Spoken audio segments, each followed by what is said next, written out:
3, 2, 1. Okay, we are online. Hi, Pedro. It's nice How are to you? meet you. Could you just say a couple words about yourself for the worldwide audience here? Okay, sorry, my phone is ringing. Well, my name is Pedro Rivera.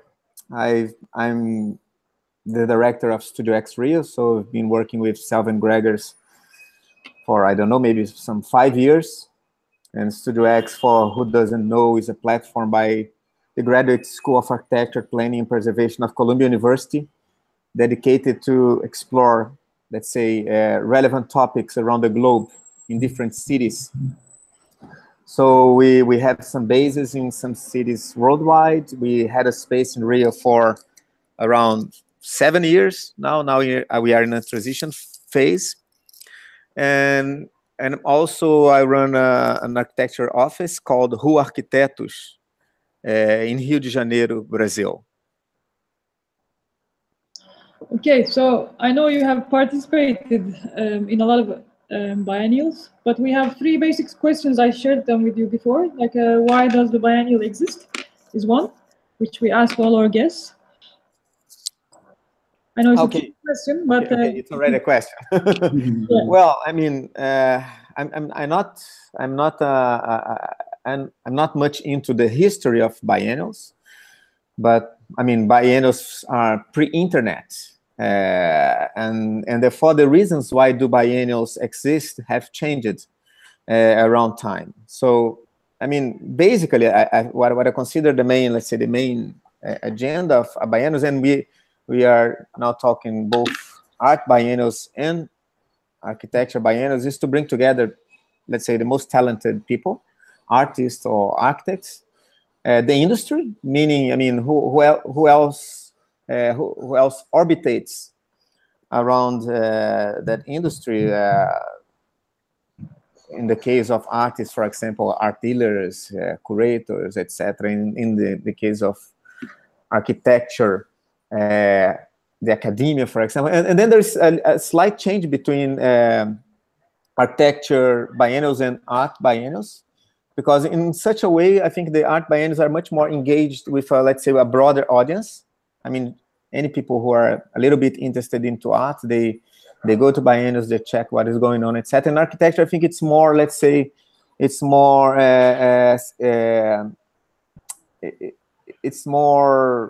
related to the, let's say, to the industry itself. I don't know how much, and that's a question. I mean, how much they are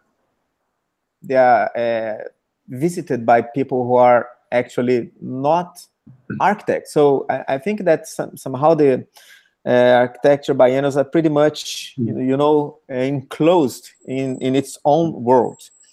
But I think, I mean, there is a role for the biennials is to, and I mean, this is both today in the past, which is to identify convergences. So, I mean, of course, in the past, I mean, without communications, not many communications, they were a way to condense things and to make people aware what is going on in different locations. It's a super high density of knowledge which is being shared during the biennials. Today, of course, with the internet, we more or less know what is going on everywhere, and then I think that biennials get a new characteristic, which is to be slow pace in a super fast world. So, I mean, this slow pace, it takes 2 years to happen again. It's a way to be, a little bit aware and liberated from that speed. So, I mean, you're not replying to the question of yesterday news, but in fact, you are replying to, let's say, I mean, what is changing during a 2 years period. So I think this is very important. And then and I would add something which is a little bit, let's say, it's sided to, let's say, to the field, but of course biennials exist to stimulate tourism in the cities that host the biennial, and this is one of the main reasons why were they created and why they continue to be created. So they are, let's say,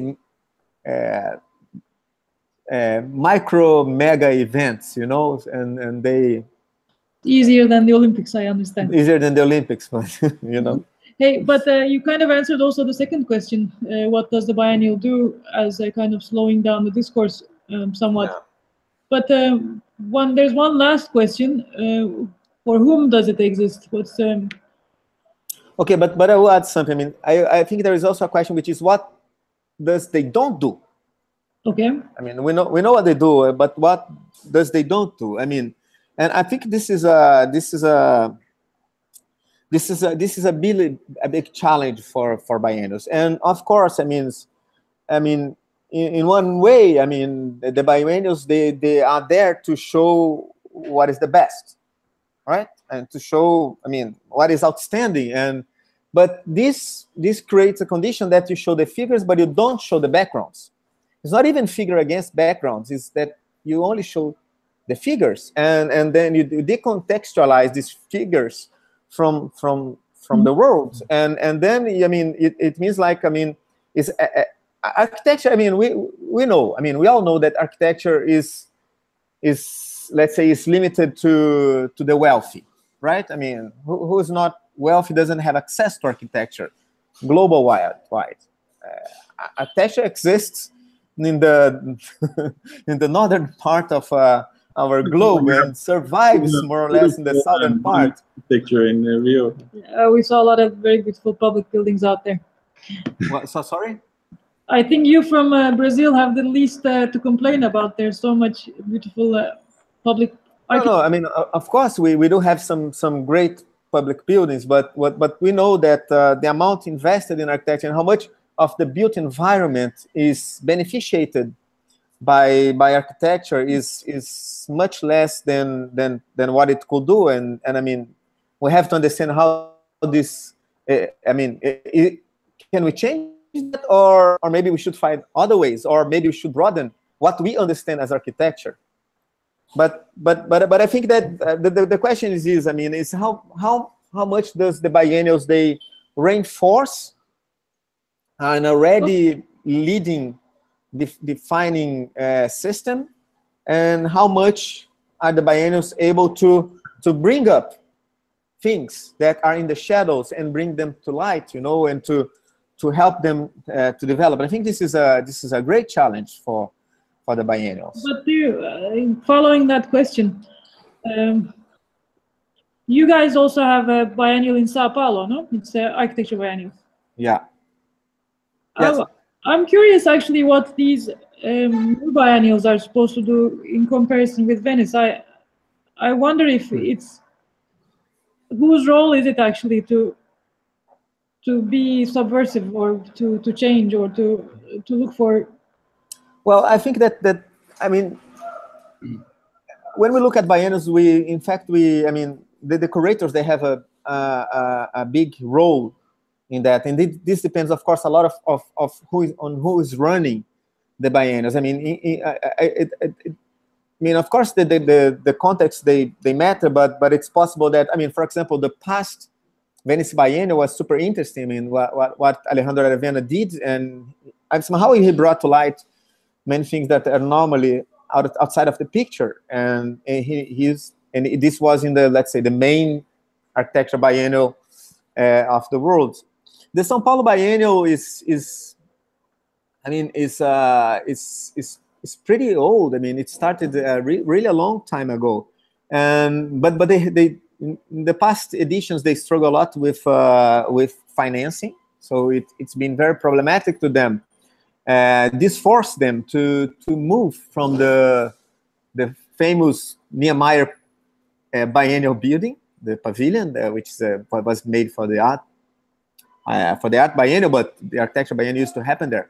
And they had to move from the building, and their strategy without budget was to spread the biennial over the city. So the past two editions, the first one curated by Guilherme Wisnik, Ana Luisa Nobre, and Lígia Nobre, and the actual one, the past year one by Marcos Rosa, both they had the strategy to go out into the city. So somehow those biennials they left the building, and they went into the sidewalks of the city. So that's interesting. It left architecture to the outdoor spaces.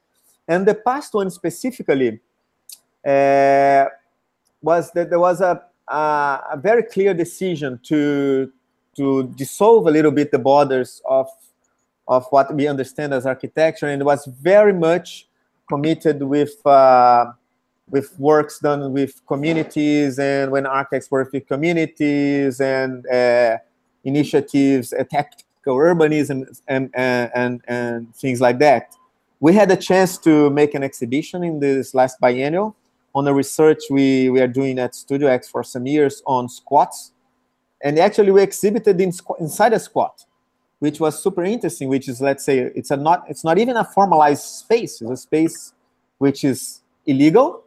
And this biennial allowed us to talk about squats inside the squats, and to bring people who are not from the squats to discuss those issues. So, I mean, of course, this is pretty much depending on the curator, right? I mean,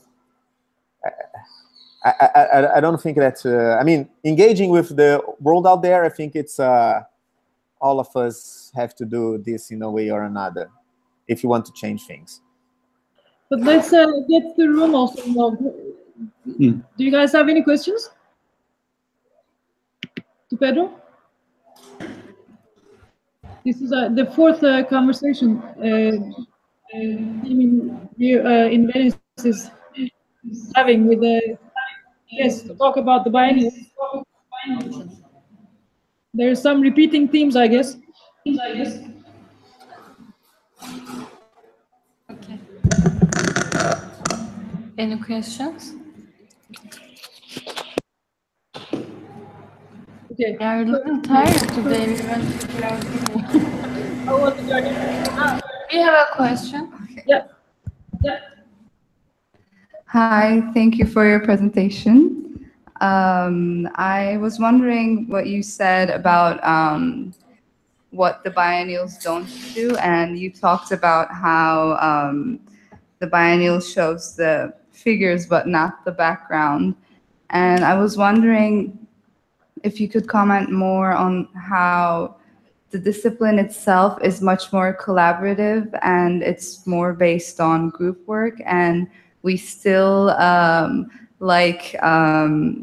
sort of naming certain works under big names and like as if it's only done by one person.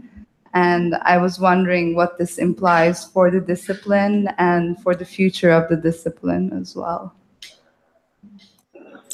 Look, well, I think there we can think of this question to basically two different approaches, right? When you can think of figure and background as you mentioned, inside an office, for example, or inside a department, planning department in the city, right? Which means that there is a lot of people putting their efforts into something.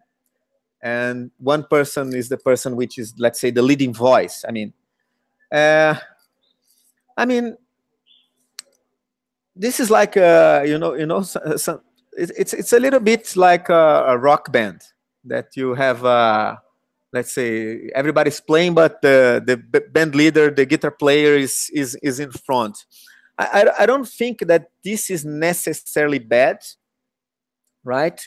If you have, to have someone who outstands as a voice, if you have an environment of work where everybody really contributes. So, I mean, if people there are really contributing in as much in a, let's say, collaborative, horizontal, respectful way, having a figure that, let's say, is a public voice is not necessarily a problem.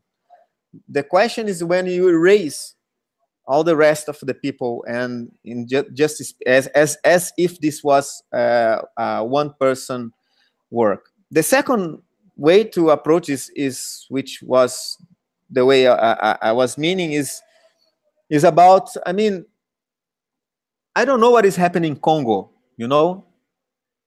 I don't know even if there is a one African pavilion, and there is Egypt for sure. But you know, and I mean, but what is going out there? You know, I mean, for example, the architecture in Vietnam is fantastic. I mean, through the internet we can check out some few things which are happening, but in general, what is going on there? And there are super interesting things, which somehow they have a way. I don't want to use the word innovation because I don't think it's about innovation. It's about they have different perspectives on things, and those different perspectives, they add to the discourse, they add to the discipline. And I'm interested in checking out this. I mean, and it's important to check out what these people are doing. It's a matter. I think it's really a matter of what is central and what is periphery. You know, I mean, how can we bring as much as possible the periphery? And because there is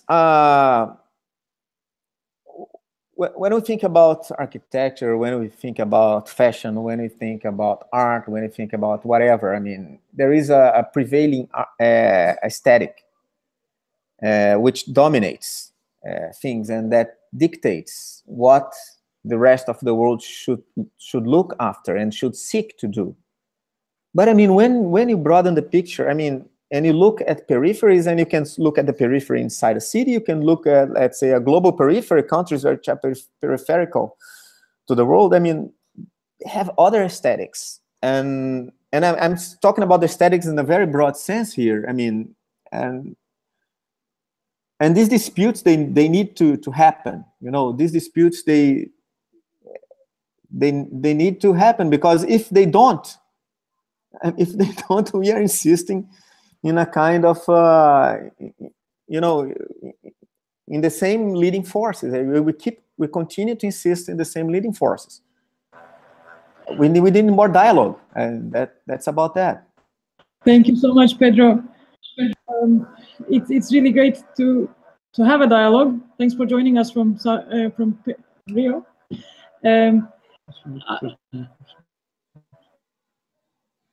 I have an issue today, so I think we will keep it slightly short. From Istanbul. From Istanbul.